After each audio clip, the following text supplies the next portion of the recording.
everybody's interested in the Kardashians. They have an empire worth many, many, many millions. They have clothing in stores, clothing lines, and of course they have Keeping Up with the Kardashians on E! You need to leave. Thanks for hitting me. It's on camera. Go with your Bentley that no one could afford. We don't want your Bentley. They're rude and they're... Look, she's crying. Do you hear her crying?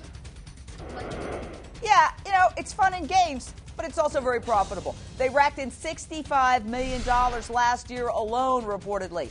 Now, I got to tell you, we reached out to the Kardashians for a response. We did not hear back. Again, they're invited on our show anytime.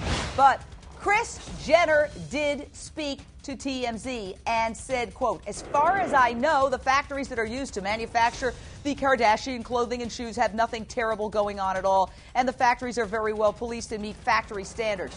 But then again, she also admitted she has not visited the factories. So, Lisa Blue, my suggestion is that the Kardashians pick up and get on a private jet and go to China and do a surprise inspection and find out what the heck is going on and keep those cameras rolling and put it in their TV show. I think they have a moral obligation to do just that, given that these allegations have surfaced.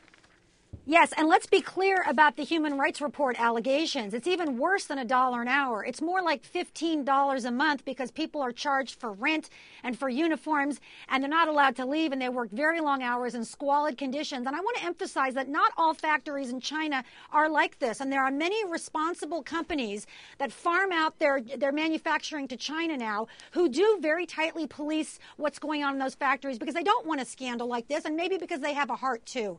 And I think the problem with the Kardashians is they seem to just put their name on anything to make a buck. They're very beautiful on the outside, but I question whether they're soulless on the inside. If you're a celebrity and you put your name on something, you better make sure from beginning to end it's done right, or it's going to blow up in your face and everyone's going to question what kind of a person you are. I think it's a very important story, Jane. I think it's a very important story. And it appears that this is blowing up in their faces a little bit. You have to wonder, though, are people just getting sick of the Kardashians on some level? There was that 72-day marriage and then the filing for divorce. Millions of people watched the marriage and may have felt betrayed. They got emotionally invested in the marriage, and then all of a sudden, ups, it's over, and people are claiming that it was just a big TV stunt.